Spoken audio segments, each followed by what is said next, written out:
Continued with the high expenditure on both domestic and foreign travel, reducing the amount of resources available for service delivery and development. The report of the Control of Budget covering the financial year ending June 2025 shows how counties like Nairobi spent as high as 800 million shillings on trips, including benchmarking engagements, training sessions and conferences abroad. Emmanuel Toh now reports. They often disagree on many fronts, but not on travel. And the members of the county assemblies from the 47 devolved units are at it again, splashing billions of shillings globe-trotting for training sessions, conferences, study tours and benchmarking.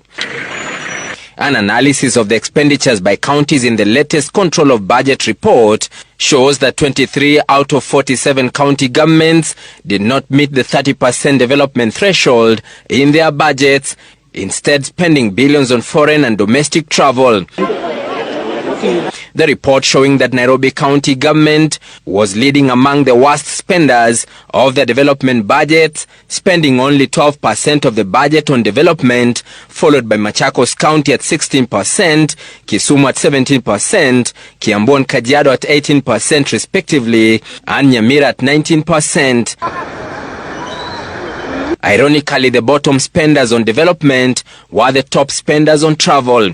Nairobi County spending a whopping 863 million shillings on travel alone. Expenditure on domestic travel amounted to 630 million shillings and comprised 271 million shillings spent by the county assembly and 359 million shillings by the county executive. Some of the events attended by the Nairobi County executive included the Fashion Access 2025 Dubai UAE, with an official blowing away 17 million shillings on the event alone. The county, however, has the largest number of MCAs and county staff in the country, with the county officials attributing the huge bill to the numbers. His Excellency Dr. Stephen Kalonzo Musyoka. Machakos County Governor Wavinya Ndeti also led her MCAs in topping the list of top spenders on travel, with the county cumulatively spending 631 million shillings, which included an expenditure on domestic travel amounting to 532 million shillings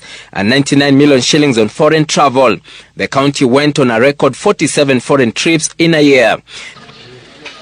Kisumu County, on the other hand, spent a total of 491 million shillings on travel, with their favorite destinations being London, UK and Washington, D.C. A county executive spent 2.7 million shillings to attend to, quote, various meetings in the USA. The top destinations by the leadership of the devolved units include Dubai, Malaysia, Singapore, UK, USA and Tanzania in East Africa. Is this also the pressure, and we'll get to Rigathi Gachagua and look for these opposition members. Is it also, we know in this country campaigns usually start way too early, but this is rather exceptional. The campaign for 2027 started barely halfway into this current administration. Gen Z protests, where the president has felt like his back is to the ropes, where he's almost had to somewhat seek a fresh mandate from the people after a protest that is so crippling, Linus, that it questions the very foundations of, and is facing, that's an unprecedented challenge that no president before him has had to face. And now suddenly he finds himself having to literally fight for his very political life and legacy, midway, even before that, into his current administration.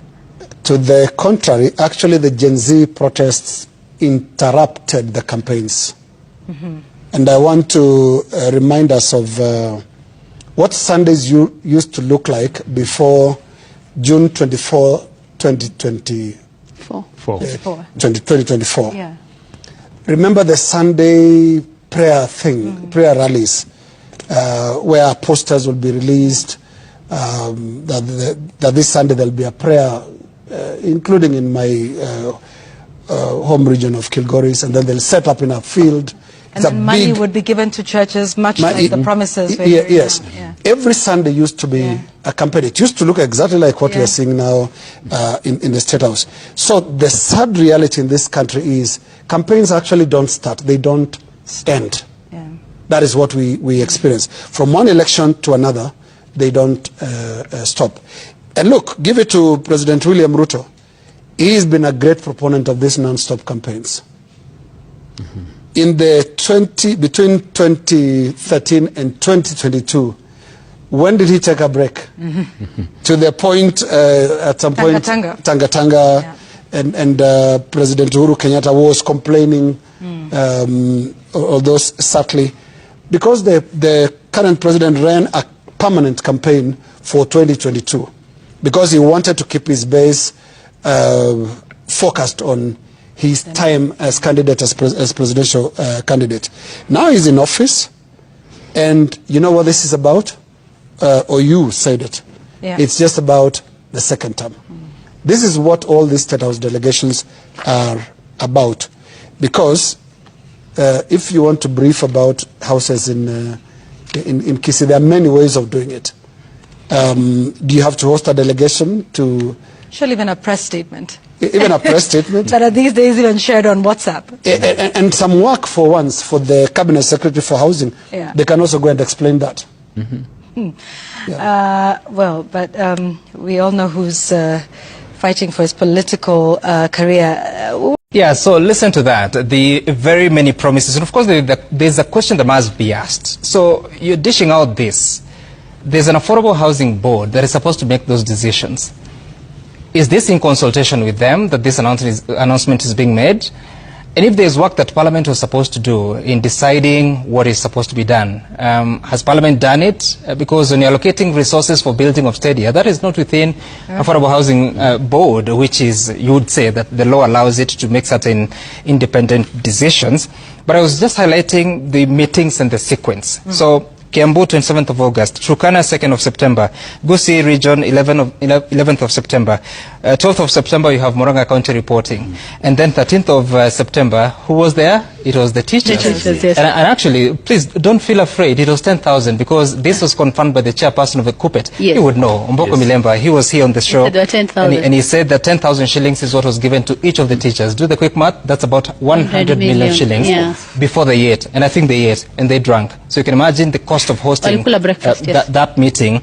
And obviously also, were they transported? Oh, yeah. Highly likely? Yes. Highly likely there was even some facilitation to get there? So when you look at all that cost of hosting and where it's coming from, I asked some members of parliament where the funding could be coming from, and they could not trace, they could not put a finger to the vote, the specific vote.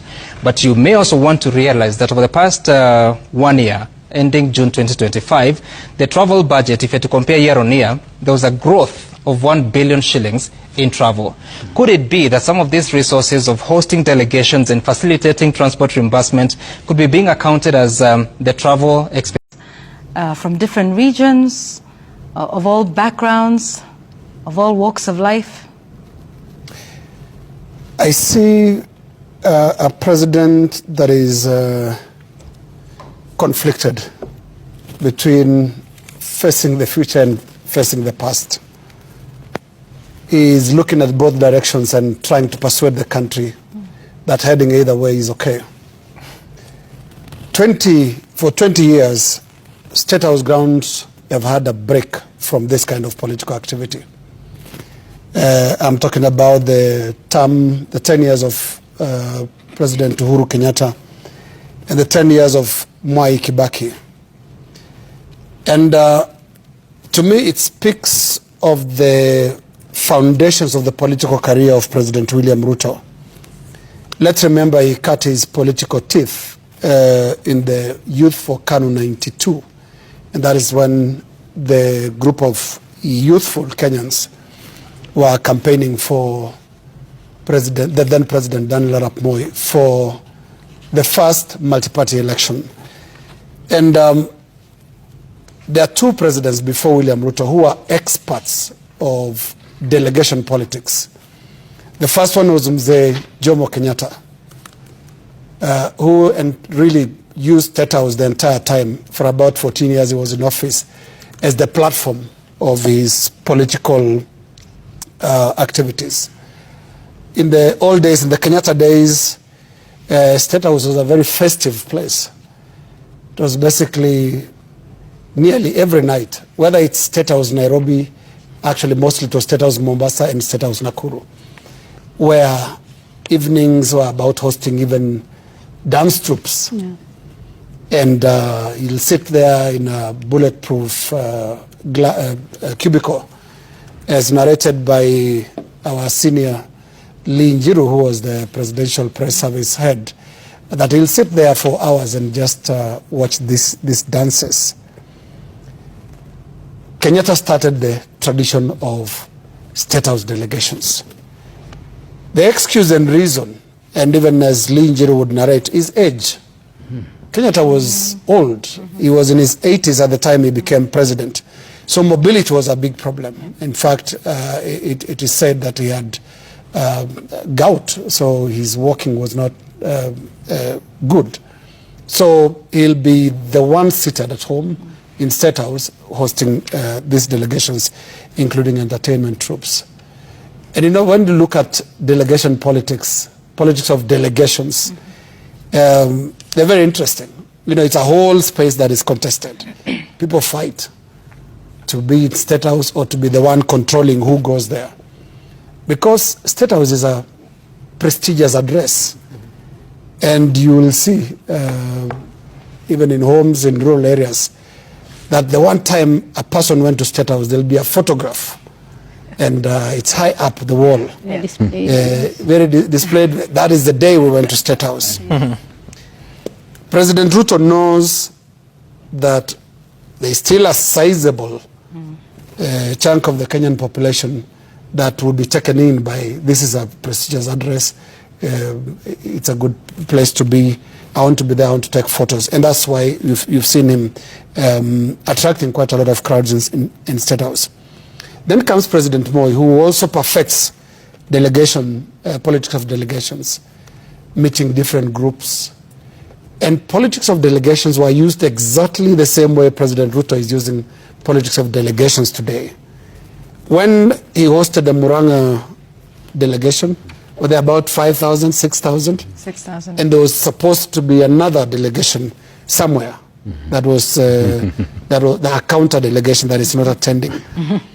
Because this is the politics of optics. What do you want to show? Who is controlling the numbers?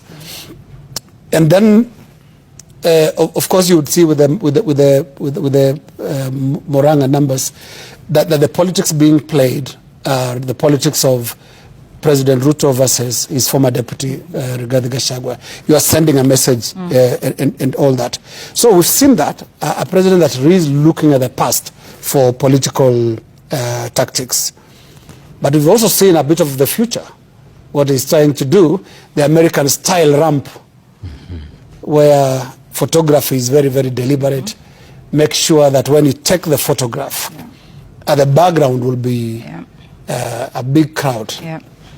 This is really borrowed from the American political platforms, where you create a platform and make sure that the photography also delivers a message. This is what we are seeing. It's a game of optics in there.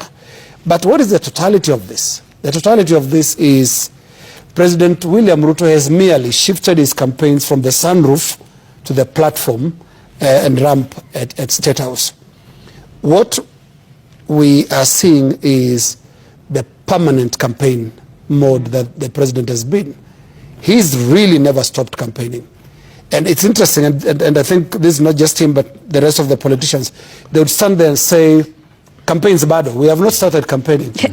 But this is the campaign. There is absolutely nothing else that they are doing. They are already campaigning.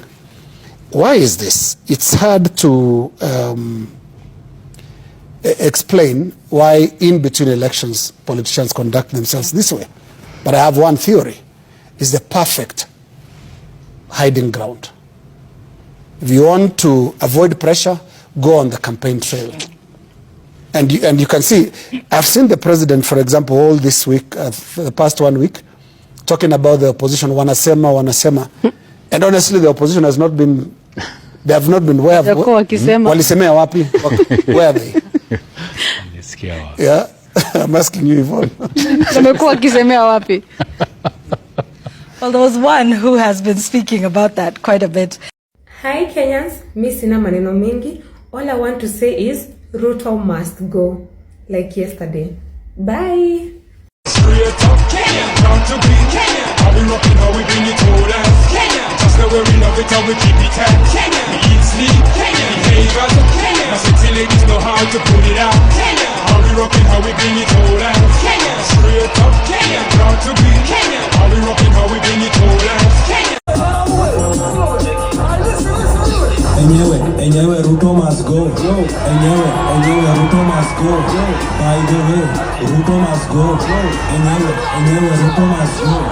Wash your fire, Ruto must go. Enyewe, Ruto must go. By the way, Ruto must go.